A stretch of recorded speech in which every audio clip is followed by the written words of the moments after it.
இயேசு கிறிஸ்துவின் இனிதான நாமத்தில் இன்றைய ஆவிக்குரிய சிந்தனைக்கு உங்களை அன்புடன் வரவேற்கின்றோம். இப்போதும் ஒரு பாடலுக்கு பின்பு உங்கள் சிந்தையை தெளிவிக்கும் ஆவிக்குரிய செய்தியை கேட்கலாம். யார் வேண்டும் நாதா நீரல்லவோ, எது வேண்டும் நாதா உம் அன்பல்லவோ. யார் வேண்டும் நாதா நீரல்லவோ, எது வேண்டும் நாதா உம் அன்பல்லவோ. ஆளாகும் லோகம் வேண்டாமையா, வீணான வாழ்க்கை வெறுத்தேனையா.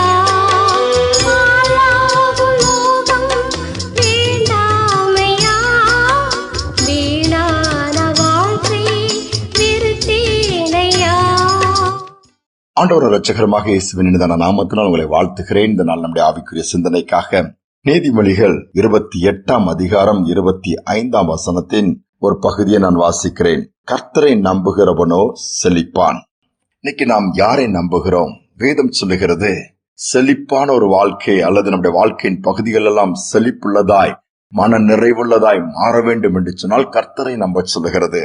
ஆனால் இன்னைக்கு நாம் யாரை நம்புகிறோம்? மனிதரை நம்புகிறோம். கடைசியில கைவிடும் பொழுது இவர்களை நம்பின என்னை ஏமாத்திட்டாங்க, நம்பிக்கை துரோகம் பண்ணிட்டாங்க, துரோகம் என்று சொல்லலாம் நாம் புலம்புகிறோம்.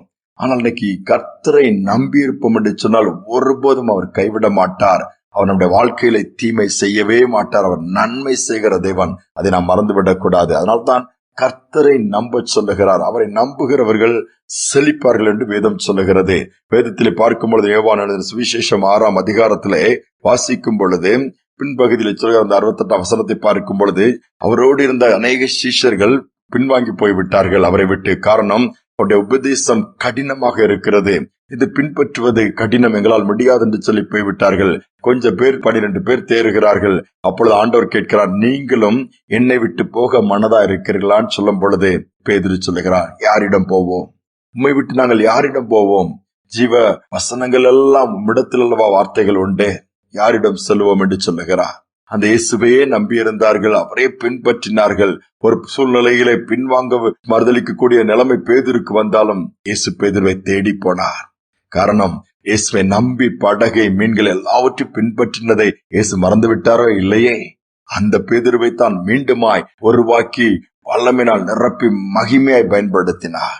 எல்லா விதத்திலும் தேசங்கள் திரும்பி பார்க்கிற அளவுக்கு வல்லமை பேதுருக்கு கொடுக்கப்பட்டது, காரியங்கள் நடந்தது. அநேகர் சொல்லி இருக்கலாம், இயேசுவை பின்பற்றி என்ன கிடைத்தது? இயேசுவை பின்பற்றி என்ன கிடைக்கும்?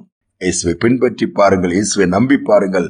எல்லா விதத்திலும் கைவிடாமல் உயர்த்தி உன்னதமான இடத்துல வைத்து மகிமைப்படுவார், மகிமைப்படுத்துவார். அதுதான் உண்மை. ஒரு அன்பு சகோதரனுடைய வாழ்க்கையின் சாட்சியை நான் படித்தேன்.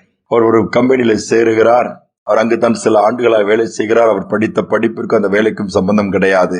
எல்லாரும் சொல்கிறாள், இங்கே இருந்தால் உன்னுடைய எதிர்காலம் கேள்விக்குறிதானே, நீ ஏன் இங்கே இருந்து கொண்டிருக்கிறாய்? உனக்கு மேல் உள்ளவங்களா ரிட்டையர்ட் ஆகும் பொழுது நீனும் ரிட்டையர்ட் ஆகி விடுவாய், ஓய்வு பெற்று விடுவாய், உனக்கு பதவி உயர்வுக்கு கூட வழி கிடையாது, வேறு இடத்திற்கு இதை ரிசைன் பண்ணிட்டு போய்விடுன்னு சொல்லும் போது அது உண்மைதான். அவர் சொன்ன காரியங்கள் எல்லாம் அப்படிதான். ஆனால் சகோதரன் ஆண்டோட சமூகத்தில் போய் உட்கார்கள். ஆண்டவரே, எல்லாரும் சொல்லுகிறார்கள், ஆனால் சூழ்நிலை உண்மைதான், நான் என்ன செய்ய வேண்டும்? ஆண்டவர் சொன்னாரு, நீ இங்கே இரு, நீ எங்க போக கூடாது. அந்த நாள்ல இருந்து ஆண்டவர் மேலேயே நம்பிக்கை வைத்து அந்த சகோதரன் கொடுத்த வேலை செய்து கொண்டிருந்தார். எல்லாரும் இவனுக்கு பழைக்க தரலன்னு சொல்லி திட்டிட்டு போனாங்க, நீ இங்க இருக்கிறத வரை உட்பட்டுக்கிட மாட்டான்னு சொல்லி. ஆனா அவன் சொன்னான், கர்த்தரை நம்பி இருக்கிறேன் ஆண்டவர், என்னை இங்க இருக்க சொல்லி இருக்கிறேன், ஆமா அப்படின்னு சொல்லி எல்லாரும் ஒரு மாதிரி திட்டி விட்டு அவனை ஏளனமாய் பார்த்தார்கள். நாட்கள் வந்தது. ஒரு நாள் அதற்கான வழியை கர்த்தர் உண்டாக்கினவன் அந்த சகோதரனை எதிர்பார்க்கவில்லையா, ஒரு புதிய வழியை ஏற்படுத்தி கொடுத்தார். அந்த கம்பெனியுடைய ஓனர் அவனை கூப்பிட்டு இந்த காரியத்தை செய்ப்பான்னு சொல்லிட்டேன். அதற்கான எல்லா வித பயிற்சியை கொடுத்தார். முடித்து வந்தான். அந்த இடத்துல மீண்டுமாய் எல்லாரையும் தாண்டி மேல வந்து ஒரு காலம் வந்தது, அந்த கம்பெனியின் உரிமையாளரையும் கர்த்தர் மாற்றி விட்டார். யாரும் சொன்னாங்க, இங்க இருந்த பிரயோஜனம் இல்ல, அங்குதான் அவனுடைய உயர்வு இருந்தது, அங்குதான் அவனுடைய ஆசீர்வாதத்தை கர்த்தர் வைத்திருந்தார். நாம சில இடத்துல உட்கார்ந்து இருக்கிறோம், சில காரியங்களை செய்யறோம், பிடிக்காம இருக்கலாம், இப்படி போய் என் வாழ்க்கை இருக்க, நாளைக்கு என்ன செய்வேன், சோர்ந்து போக வேண்டாம். கர்த்தரை மட்டும் நம்புங்கள்.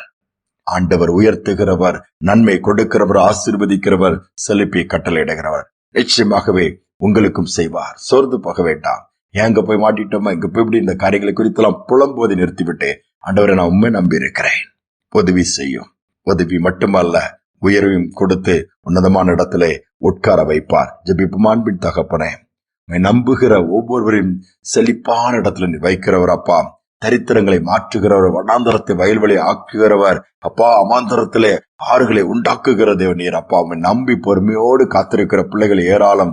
எத்தனை நாட்கள் காத்திருப்பது? வேலை கிடைக்கும், எனக்கு நீதி கிடைக்கும், எனக்கு அற்புதம் நடக்கும், எனக்கு சுகம் கிடைக்கும், ஆண்டவரை தானே நம்பி இருக்கிறேன்னு சொல்லி அங்கலாய்ப்போடு இருக்கிற பிள்ளைகள் ஒருவேளை இந்த செய்தியை கேட்டுக் கொண்டிருக்கலாம். நம்பிக்கை இழந்த நிலைமையில் கேட்டிருந்தாலும் மீண்டும் அவர் நம்பிக்கை அவருடைய வாழ்க்கையிலே துளிர் விடுவதாக.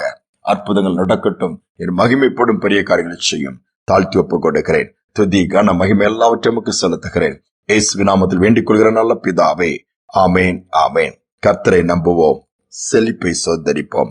நிச்சயமாகவே இந்த கிருபை கர்த்தர் நம்ம ஒவ்வொருவருக்கும் கொடுப்பார். கர்த்தர் எல்லாவற்றிலும் உயர்த்தி மகிமைப்படுவார்.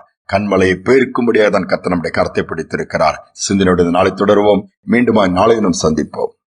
கண்மலைகள் பெயர்க்கும்படியாய் கர்த்தர் உன்னை கரம் பிடித்தார்.